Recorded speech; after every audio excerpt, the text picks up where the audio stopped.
Hey guys, in today's video I'll be doing another tropical update, and man, the tropics, they are still on fire. We have Tropical Storm Nana, which is made landfall already in Central America over Belize and Guatemala, those areas of just south of the Yucatan, very southern Mexico, and bringing lots of strong winds and some rain over there. It actually did, right before landfall, it did strengthen into a Category 1 hurricane that peaked at 75 miles per hour, pressure at 994 millibars. Now it's weakened to tons since it's over land, and it's barely a tropical storm actually anymore. It's a 40 mile per hour tropical storm, 1005 millibars, moving directly west at 14 miles per hour. If we look at the, oh wait, that's not it, that's not right. The cone forecast, there we go. It shows that it will stay a tropical depression for a little longer and then emerge over the Eastern Pacific Basin, and it is tagged as potentially as a disturbance for the Eastern Pacific Basin to potentially become maybe a tropical system in the Eastern Pacific, which was fascinating. So it's like another basin crosser. This is, I believe, like the second basin crosser we've seen this year between the Eastern Pacific and Atlantic. So that's pretty cool stuff. Now let's go back, and we have Tropical Depression Omar. It's Omar's like still holding on. I mean, like, it was barely a tropical storm. I'm surprised they even named it originally, but hey, it gets us closer to the Greek alphabet, so no complaints there, because that will be quite fascinating to see occur. But anyway, yeah, Omar is a tropical depression, 35 miles per hour. That's its maximum sustained winds right now, and its pressure is at 1,005 millibars, just like Nana. And it's moving directly east at 13 miles per hour. So it's headed in the entirely opposite direction than where Nana is headed right now. But they both have the same pressure intensity, so they're technically the same. Technically have like the same intensity, just Nana is still barely a tropical storm. But anyway, really the big story is we got these two other disturbances out in the MDR region of the Atlantic. And if we look at the 5-day tropical weather outlook, oh man, yeah, you see that right there. We got this first disturbance, has a 20% chance of formation over the next 2 days, 40% chance of formation over the next 5 days. And really, it says the best chance of development is possible going into early next week as a larger tropical wave, which would be this one, would be heading north of the system, and would be heading north of the system on Sunday. So yeah, as this tropical wave here, that has a high chance of development, moves north of this southern disturbance, that's the time frame where the second disturbance, the more southern disturbance, has the best chance of formation, which is fascinating. But this high chance disturbance has a 20% chance of formation within the next 2 days and a 70% chance of formation within the next 5 days.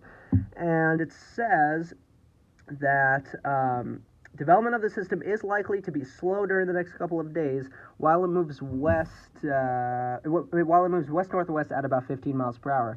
After that, a tropical depression is more likely to form early next week over the central tropical Atlantic, where environmental conditions are forecast to be more favorable for development. So, you know, we have already had Nana, we've already had Omar. Technically, out of all these areas, we could see at least Paulette and maybe Renee. So, you know, and then we have this other disturbance that's still currently over Africa, and it will emerge from Africa into the Atlantic. It says another tropical wave is forecast to move off the west coast of Africa over the weekend. So once we get to the weekend, that's when the actual disturbance will start to move off of Africa into the Atlantic.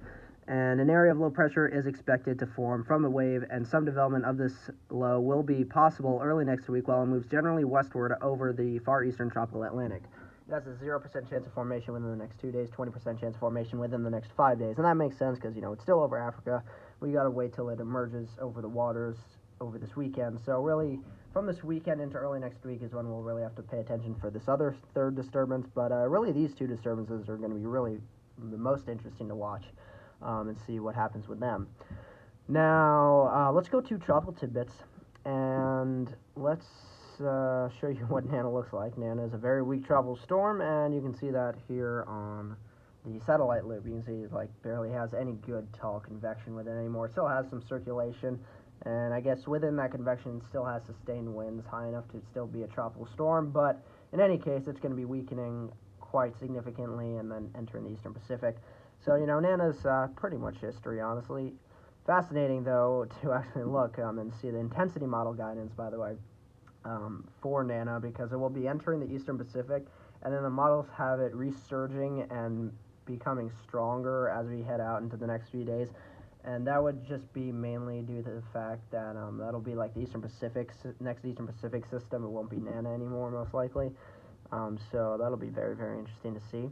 See, the hurricane model track guidance takes it off the coast and then curves it and goes kind of parallel to the coast of Mexico. So, and it has all those warm waters there off the coast of Mexico to help fuel itself. So, we'll see what would happen with that, because that'll be very cool to watch and see if it does indeed become the next Eastern Pacific name system and be a true basin crosser.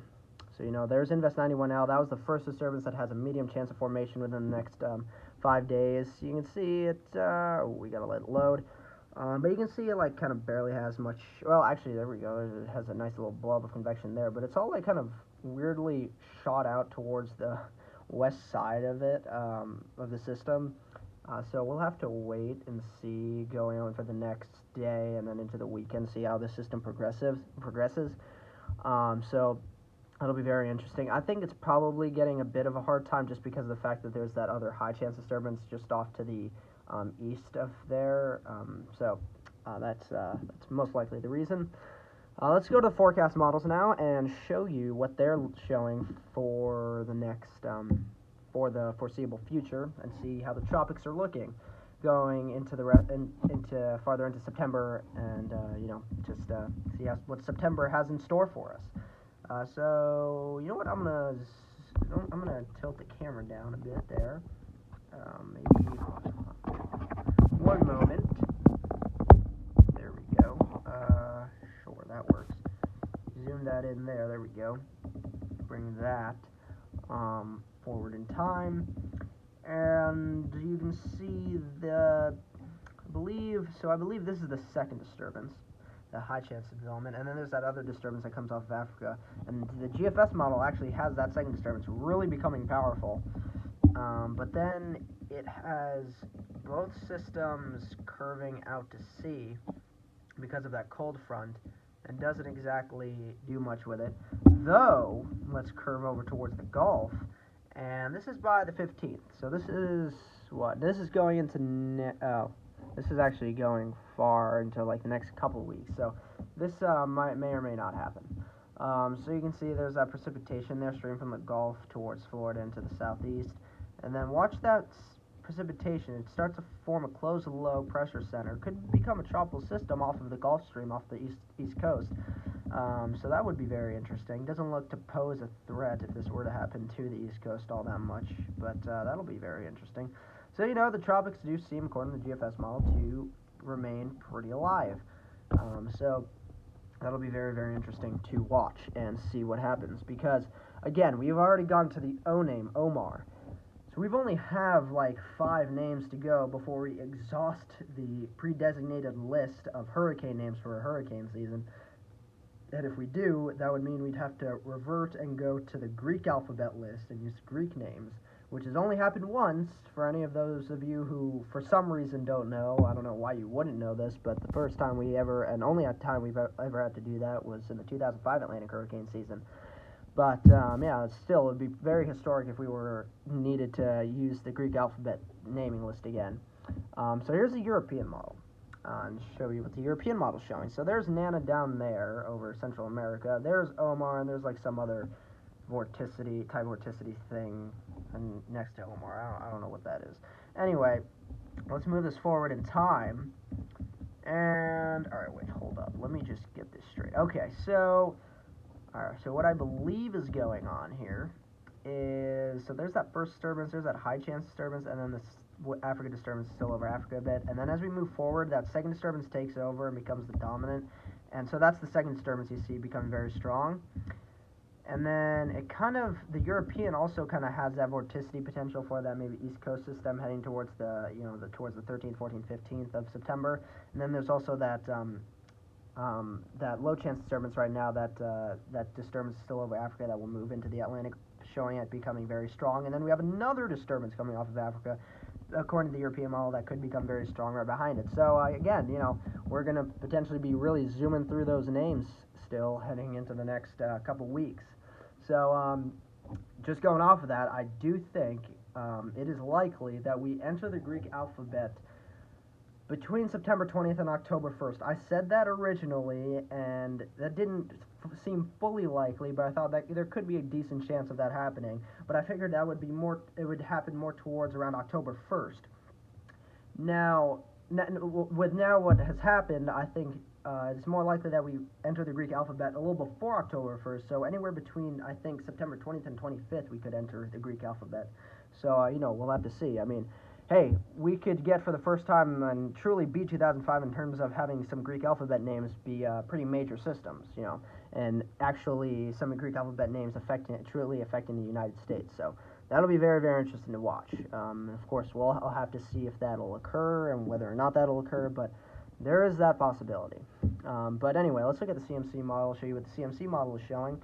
Again, there's Nana that's dying out, Omar's dying out already, and those are history, and then there's the other disturbances. The CMC model is very odd. Yeah, that is very odd. You know what?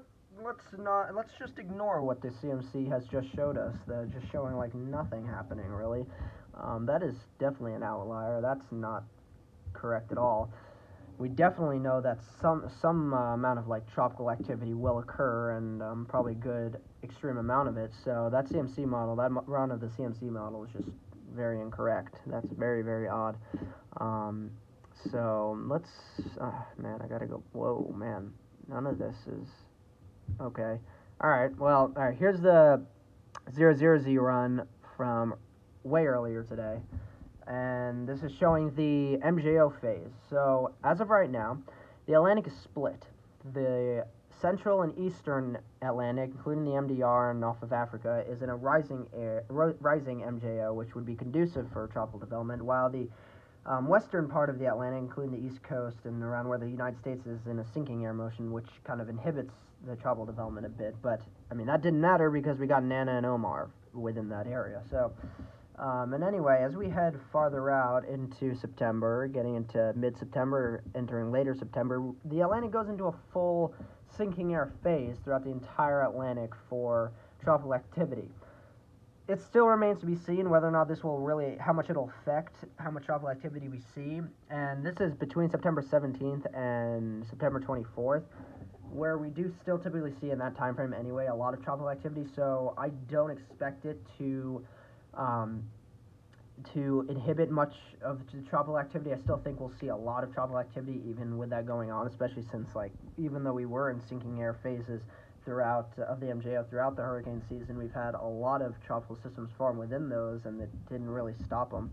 And then, as you can see, especially as we head towards the end of September, entering October, this is between October 8th and October 15th, the Atlantic starts to move back into more of a neutral and then rising air MJO phase, which would, again, the rising air MJO phase allows tropical development to happen, and it's conducive for it.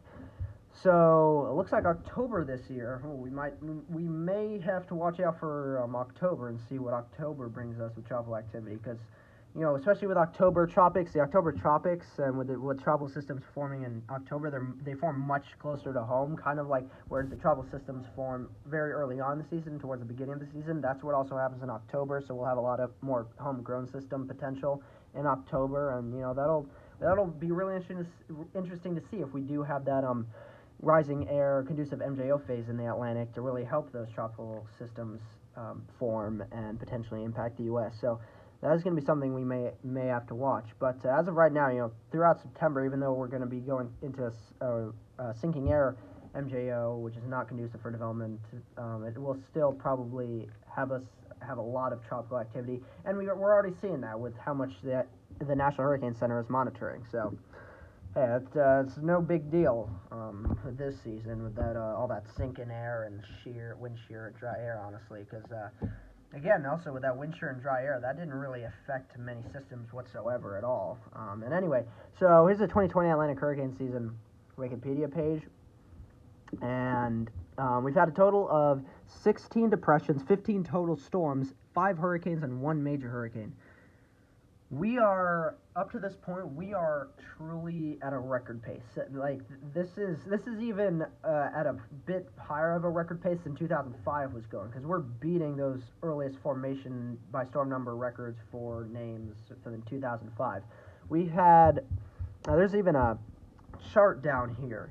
We've beaten the third earliest named storm, and then 5th through 15th record earliest forming named storms on record. So we have had a total of, what is that, 1, 2, 3, 4, 5, 6, 7, 8, 9, 10, 11, 12 named storms total, forming earlier than record and beating the previous record, majority of which was in 2005. And then, so, you know, I mean, we're just truly booking it with the amount of named storms we're having. Of course, you know, we haven't had nearly as much, you know, systems becoming hurricanes or major hurricanes yet this season. But that's definitely going to be about to change, because we are already within and kind of beginning and not even like really at the point at which where we see the peak amount of tropical activity. So we're going to see a very big uptick at some point pretty soon of tropical systems really becoming strong systems, becoming hurricanes and major hurricanes. So that total number of hurricanes and major hurricanes, where we're at a total of 5 hurricanes and a total of 1 major hurricane right now, those totals will go up quite significantly, especially as we head over the next at least 2 to 3 weeks. I'm just going to say that right now. Expect a lot of tropical systems to most likely become hurricanes. And maybe even some tropical systems as well become hurricanes like at the last minute as well, and we're not really thinking anymore that it would become a hurricane or become any stronger than a tropical storm, but then it does, you know, kind of like Nana did. You know, it's very, very crazy. Also, what was very fascinating to me was Omar and Nana. Omar was a tropical depression before Nana was named. Nana was named first before Omar, technically, but because Omar was a tropical depression first, they have Omar happening ahead of Nana, so it's like kind of backwards in the alphabet, which is very odd. So just like something to point out to you guys, if you are at all confused with that. But again, we have already gone through Omar. The next name on the list is Paulette, then Renee. We could get both those names pretty soon with those within those other disturbance areas that the NHC is monitoring. And then there's Sally, Teddy, Vicky, and Wilfred. And that's only 1, 2, 3, 4, 5, 6 named storms, right? 2. Yeah, 6. Another 6. We only have another 6 names on the list to go to really just finish the pre-designated list for the hurricane season, then enter the Greek alphabet. And that is entirely possible now. So, you know, we're definitely going to see the Greek alphabet. I have no doubt in my mind that we will.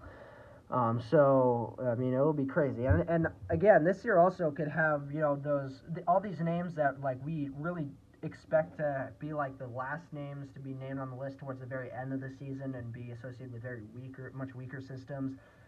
This year, instead, all those names will be associated with most likely stronger systems than typical, and then we'll enter the Greek alphabet and have some of those Greek names be potentially associated with stronger systems than typical.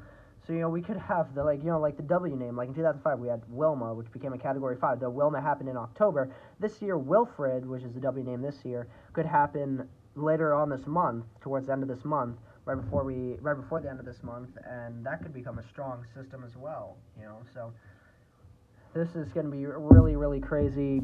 Everyone along the coast, and everyone, definitely a lot of people who live pretty far inland from the coast, also just make sure you are all prepared for at least the next month, because it's truly going to be crazy to watch and see unfold. But in any case, that's it for today's video, guys. Hopefully you guys enjoyed. Please remember to like, comment. If you're a first-time viewer, please consider subscribing. Especially really consider subscribing and liking, so these videos and my channel gets out to more people, so more people are aware of these like dangerous weather events of the tropics, and as we get farther into the year, those like dangerous potential winter storms and all those major systems. Make sure that you consider subscribing and liking the videos, so a lot more people can watch my video and stay up to date with potentially major weather systems coming their way. But again, hopefully you guys enjoyed. Again, please remember to like, comment, and subscribe, and I'll see you guys in the next video. Bye.